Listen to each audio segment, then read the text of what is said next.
மகான்கள் இருந்தாங்க தெரியுமா? சாப்பிடாம இருந்தாங்க, சாப்பிடாம இருந்தாங்க. இல்ல சரி, சாப்பிட்றேன்றதுனால கடவுளை தேடாமையா இருந்தாங்க? அது மாதிரி பொருள் தான் வாழ்க்கைன்னு ஆக்கிக்க கூடாது. நீ ரெண்டுலையும் இல்லறத்துல வாழும்போது அருளும் வேணும், உனக்கு பொருளும் வேணும். அதுதான் திருவள்ளுவர் ரொம்ப அழகாக சொல்றாரு. இங்கே நான் பணமே தேடுறேன்னு வாழ்ந்தீங்கன்னா நீ கடவுள்கிட்ட போக முடியாது. அதே நேரத்தில் கடவுள் தான் ஓனன்னு வாழ்ந்தீங்கன்னா இங்கே பொருள் சேர்க்க முடியாது. அதனால 24 மணி நேரம் யாராவது ஒரு ஆள் வேலை செய்ய உண்டா? இல்லை. ஆனால் 5 மணி நேரம் உட்காந்துக்கிறான் டிவியில்.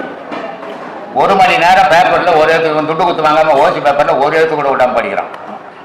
ஆனால் உனக்காகவும் கடவுளுக்காகவும் 1 மணி நேரம் உட்காரக்கூடாதா? உட்கார முடியல. இதை தான் சொல்கிறாரு, நீ உலக வாழ்க்கையில் வாழ்ப்பா, இது உன் குடும்பத்துக்கு சாப்பாட்டுக்கு வழி போடணும், அதனால பொருள் தேடு. ஆனால் இது மட்டும் வாழ்க்கையை நினச்சிக்காத, இறைவனாண்ட நீ போய் சேரணும், அதனால் அருளையும் தேடு. அருளை தேடினா உனக்குள்ள இறைவனையும் தேடு.